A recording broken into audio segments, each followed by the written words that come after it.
Oh wow dude, 3.7 Untitled 2. Ito yung 2023 Christmas decoration ko, and in this year also I celebrate the twins 13th teenager. Tuwing December dito sa Japan, sa Hyakuyan Shop or 100 Yen Shop ay inaabangan ko ang kanilang mga Christmas sale. At taong 2019 ko nakita ang mga reindeers na ito. Mula 2019 ay bumibili ako isa-isa ng reindeer miniature. Nang dahil sa pangangambang makakalimutan na ang kwentong 9 reindeers ni Santa Claus ay kinukompleto ko na sa taon ngayon ng 2023. You know Dasher and Dancer and Prancer and Vixen,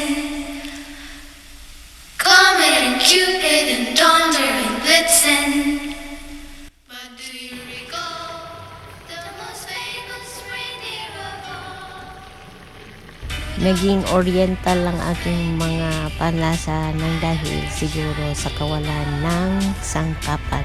Pero masarap pa rin yan guys, kasi ang mga flavor niya ay binili ko naman sa Philippine store o kaya Don Quijote. Maraming rason kung kaya't ang sarili mo na ang magsasabing lalabas na sa tinaguriang taong bahay at magsisipag na lang magtatrabaho. Taong bahay pala ang Tagalog term ng HOME, Hands-on Mom Economics. Ang gyoza ay famous dumplings in Japan, pero kumakain ako ng frozen goods na bibigo made in Korea.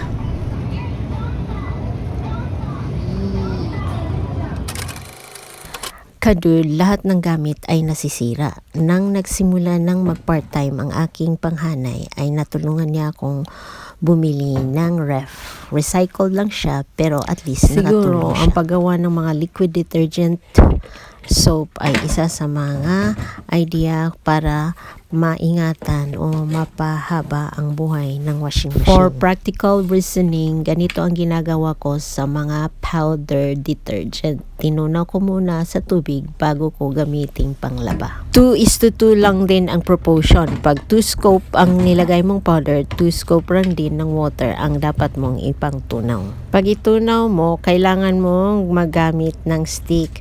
Huwag mong i-shake kasi bubula. Ito ang aking newest HCM, House Chores Maintenance. Hindi ko makakalimutan ng aking volume 14, 15, 24, 26, 27 at volume 33. Nasundan ng volume 81 at volume 86 na tinagurian ko na talaga sa pangalang HCM, House Chores Maintenance. Kadud, let us all remember the word appliances. Mga gamit na kaagapay bilang isang tao. Ang appliances ay isa sa mga dahilan kung bakit nalulungkot ang isang tao kapag ito ay nasisira. Hindi pa ako nakabili ng electric fan, pero ito na naman, may sira na namang refrigerator. Ito pala ay isang malaking thermometer.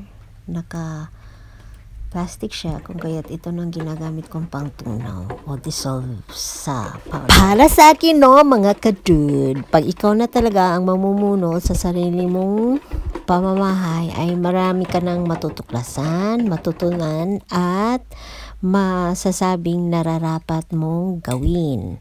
Kasama na ito sa ating pagtatanda taon-taon. Tulad ng aking suklay, ay ang akin na namang reading glass ang hindi nagpapalam kung saan siya ngayon nagtatago. Nakakapagod maghahanap, kaya't hindi ko na hinahanap.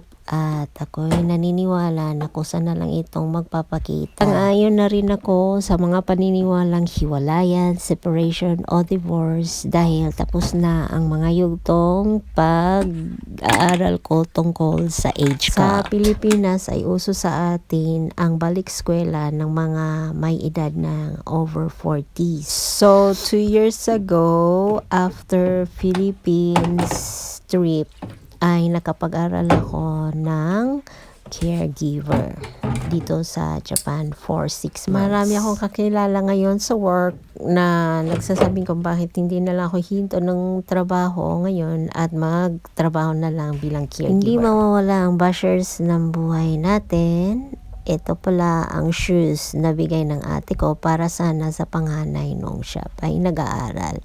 Ngunit ito'y maliit kaya hinahantay ko na lang na lumaki si Fuji. At ito na yung time na talagang masusuot na ni Fuji ang shoes na bigay ng ate ko.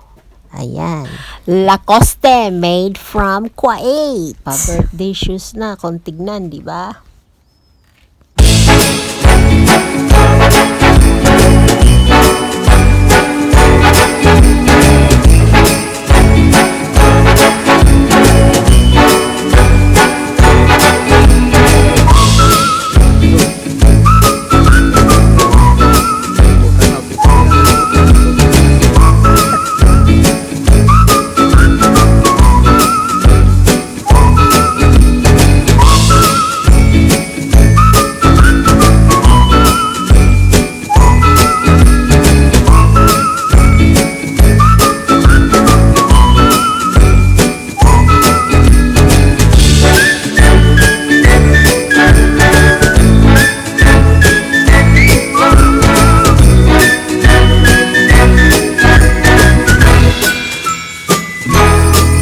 Last year ay nagkaroon ng renovations sa public cemetery namin sa Mindanao, Cagayan City. Kaya't nailipat na rin at naisa ang aming mama sa father's side.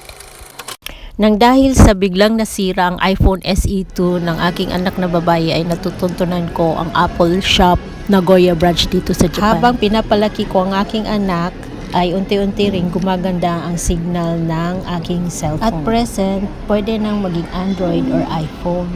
At saka, pwede na ring AU, SoftBank, or any kind of network. Napalitan ng Oppo Reno 10 Pro ang cellphone ng aking anak. Pahinga muna kami sa mga iPhone, lalo na ang bagong iPhone 15 series na binuksan noong September 15, 2023 ng SoftBank.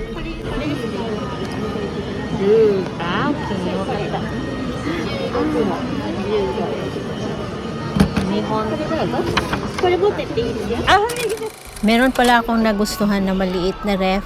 Maliit na ang pinili ko ngayon dahil nasa maliit kami na apartment nakatira. Hindi kasi magkasya ang malaki na ref. Masaya na rin ako kadod na nasama ko ito sa vlog kahit maging akin ito o hindi. Sinama ko na rin dito ang itsura ng ventilador na aking nakitang ipalit sana sa nasira naming ventilador. Para sa akin, malaki talaga ang epekto ng mga basher sa ating buhay dahil natuto tayong magsalita o magpapaliwanag sa ating panig na may halong pag-asa na sana maibsan man lang ang mga pangbabash sa atin. Nakakasakit ang mga bash. Pero pag ako'y gumaganti, nasa lugar din. Kasali ka daw sa gang. Gang tingin na lang. 13 years old, ibig sabihin, teenager. Unang hakbang ng pagiging teenager ng kambal. Gumawa ako ng paraan para makapagbigay alaala para sa kanilang pagbukas isip bilang teenager. Naitanong ko na rin sa anak kong babae kung anong gusto niyang maging regalo sa kanyang birthday. At sinagot naman niya ako na cosmetic daw dahil ito yung natanggap ng mga kaibigan niya galing sa kanilang mga magulang. Naunawaan ko ang tungkol sa cosmetic kaso nandito ako nagbigay pansin sa personal hygiene, ang paglilinis ng katawan. Ito yung pag-aahit at pangangalaga ng body odor, ang deodorant. Mahal kasi ang cosmetic. Nakukulang pala akong fragrance. Ting tang, walla walla bang bang. Ting tang, walla walla bang bang. Ting tang, walla walla bang bang.